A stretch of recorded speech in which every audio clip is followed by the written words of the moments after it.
Energy expert Hilton Trollip joins us now for more on that conversation. Hilton, good to have you, and thank you very much for your time. What kind of a calculation is this? You will get better stages of load shedding in a short term.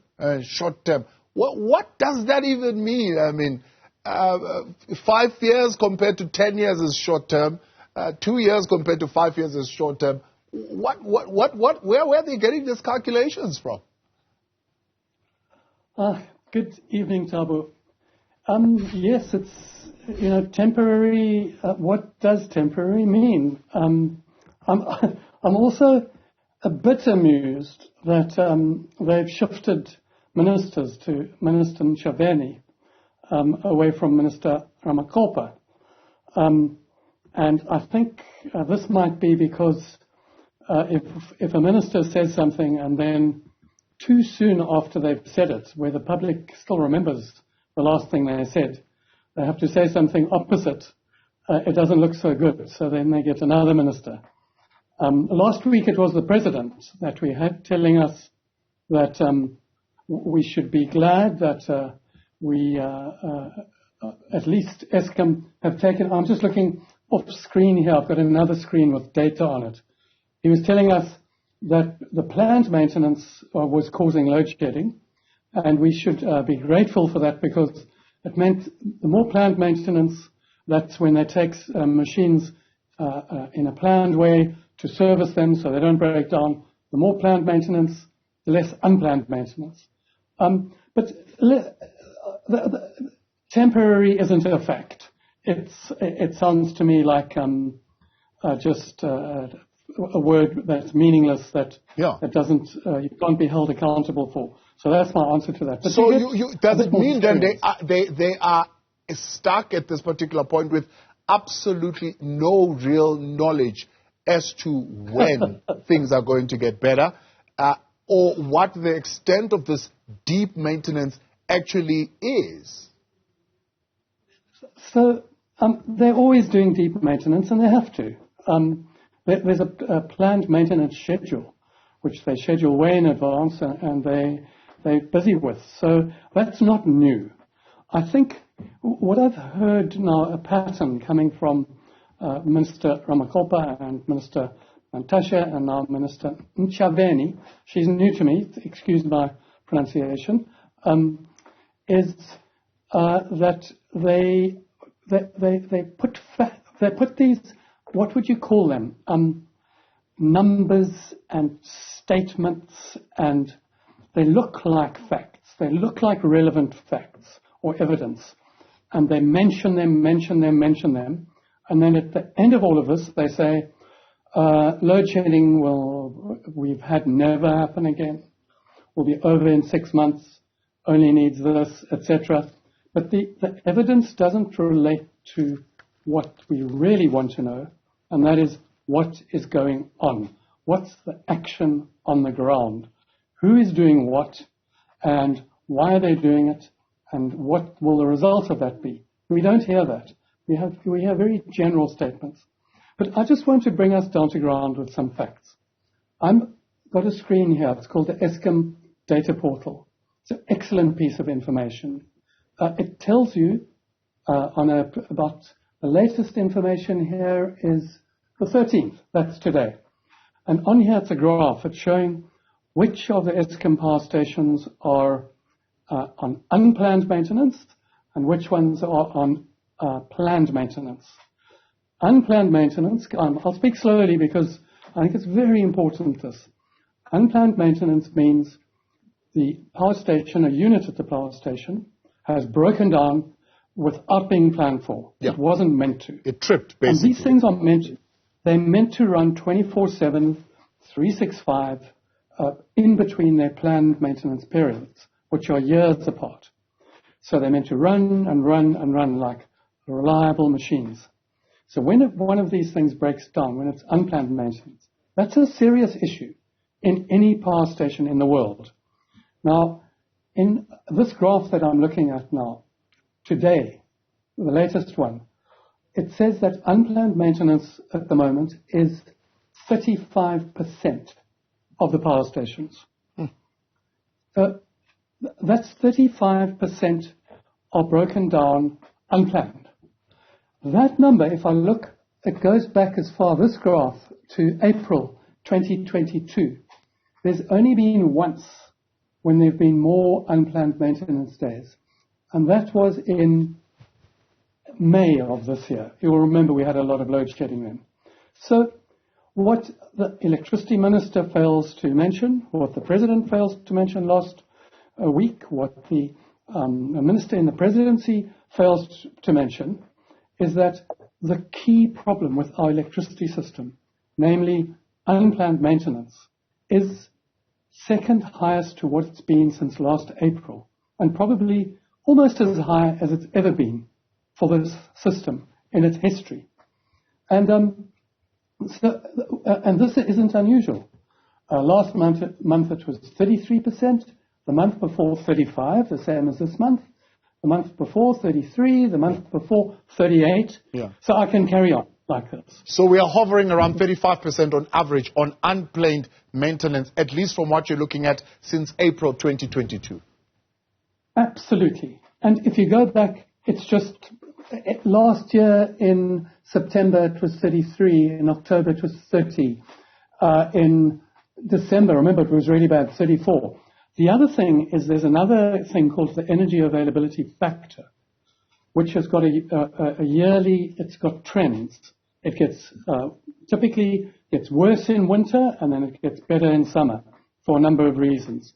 And that, at the moment, for the first 9 months of this year, is 5% worse than for the first 9 months of last year. You have to compare the similar monthly periods. Now remember, everything in sorting out load shedding, Thabo, depends on two factors. One, the existing fleet of coal-fired power stations, how much unplanned maintenance there is on them. The more unplanned maintenance, the more load shedding. Yeah. So that is getting worse. It's much worse this year than it was last year. It was much worse last year than the year before. Similarly to the year before. Now, I shouldn't laugh. And also, I feel like a stuck record. Somebody told me the other day, that shows your age. People don't know about stuck records anymore, that they play the same thing over. But nothing is new here. Yeah. The power stations are slowly getting worse, as all the independent experts said they would. Yeah. And the other thing that is most unfortunate, this is where we can really do something. We should be getting new power onto the grid. Yes. That isn't happening either. Yeah. So when you hear a statement like additional capacity will be coming, I think the Minister and the President was even reading this to say from Unit 1 to 4 of Kusile. What does that say to you and what should it say to us? Okay, so what that says, at least 3 of those units at Kusile, what happened there is last October, I think it was November, October, they had just come onto line. That power station, they started building it in 2007. It was meant to be ready in 2014. Not one generator is operating there at the moment. Yeah. And it's 2023. So that is, I can't even calculate the years. So 140 million rands later, I saw somebody said, we are not even getting 1 megawatt coming out of Kusile at this point. So of those 4 that are coming on, 1 is December and 3 are meant to be in November. What happened is a chimney collapsed through operational errors, also design errors to start with. There were design errors, so there was this build-up of ash, and then people said, switch it off according to reliable reports, but there was pressure because of load shedding, so they didn't switch it off, so it collapsed. So they couldn't run it. So now they're building a temporary chimney, which means there are going to be lots more emissions, which is a really bad thing, by the way. We're used to emissions, but you should never be used to emissions. And they've been fixing it, doing a temporary fix. And that temporary fix is meant to be completed by November. So September, October, November. So what we've been hearing the whole year is, as though it's a good thing, that an existing 3 units which have been taken offline because of operational error, will be brought back onto line. Let's see. I hope that they come on in November. There isn't a very good record, but I really hope they do, and I wish them well in that. But the history of all of this is it's always late and there are always problems. And there are design errors as well. So each one of those units is meant to be about 800 megawatts. But the design of those units already, when they started running them, they were down to about 550. They couldn't run them higher than that. So when those three come on in November, we'll have an extra 1,500 odd megawatts available, but they can't just come on and stay on. Usually when they come on after something like this, they come off, there's testing, etc., etc., etc. So Ramokgopa apparently, I read the report, I didn't hear him speak. If you have to listen to him speak on TV, you'll spend your whole life doing that. It's just facts and facts. Well, I don't know about facts. It's just information and disinformation and information, and just you get lost in his figures. But anyway, apparently a reliable newspaper said that he'd said something like, when Kusile comes on, it's going to be 2 phases of load shedding. But at most, it's going to be about 1 phase of load shedding. That's Kusile. So that is all that the minister in the presidency could come up with. She says it's temporary and then Kusile. No other information. So, and as we wrap up, because we're running out of time. So if we're looking at stage 6 and we're looking at the words temporary, in your own estimation, when are we likely going to get this right, considering, of course, all the other, what do you say, 10-point plan initiatives that have been put in place, including renewable energy projects that at the time were 24 months away. I don't know now if they're a little bit closer. So on the facts, on the evidence, I want to mention one other thing, because it's very important. A condition of the Eskom bailout was that there was going to be an independent review of the Eskom coal-fired power stations done by this group called VGBE. Go and look up VGBE. That's all you have to look up on Google. It's an association of 400 international, across the world, electricity utilities. So who's who of knowledge in power systems. They were going to, or they probably have, I don't know. The deal was that they would conduct an independent review of the Eskom power plants and submit it in mid-2023. So that's July. It's September now. I'm very worried. These guys are, I don't see VGBE, these are serious people. You know, they run power stations that work, systems, and amazing ones. I can't see that they would have not done what they said they would do. I would like to know, one, have they done that report? And two, what's in it? Because we're not hearing anything about the independent international report. It's not necessarily European, it's international global report. Where has that gone? Because what we hear from cabinet ministers here is they continually diss local experts, independent experts, so we've got international ones, as a condition for the Eskom bailout. We don't see the report. So I just want to flag that. Now I'm going to tell you from the information I can see and that I know about power stations, history, etc.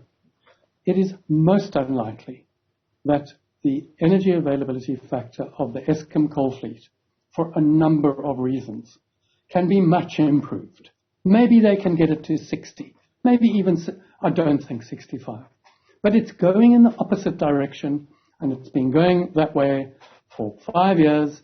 There's no evidence at all, apart from statements by politicians, that will change. I've seen no substantial evidence that shows that will change. So I would say it will probably carry on going down slowly, which will keep us in the kind of load shedding once they get Kusile.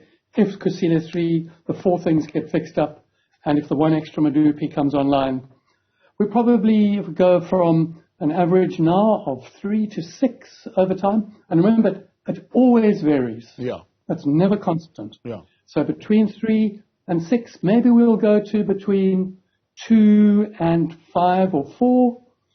Then next year, sort of March, April, May, a whole lot of new private sector power stations are going to start coming online. There's a pipeline of about 10 gigawatts. But those aren't for the public system. Those have been bought by big corporates, big companies, factories for their own use. That will take pressure off the public system, so that might decrease load shedding maybe another couple of levels. Maybe we'll be down to between 1 and 3 or 4 by the end of next year, when those start coming online. There's no evidence whatsoever in terms of planned projects, and these things I read all the time in engineering news and etc. If you look at the projects coming online and you look at the availability of power generation, extra coming online, and you look at the performance of this fleet, load shedding is here for years. Hilton, let's leave it there. Much appreciated. Completely out of time.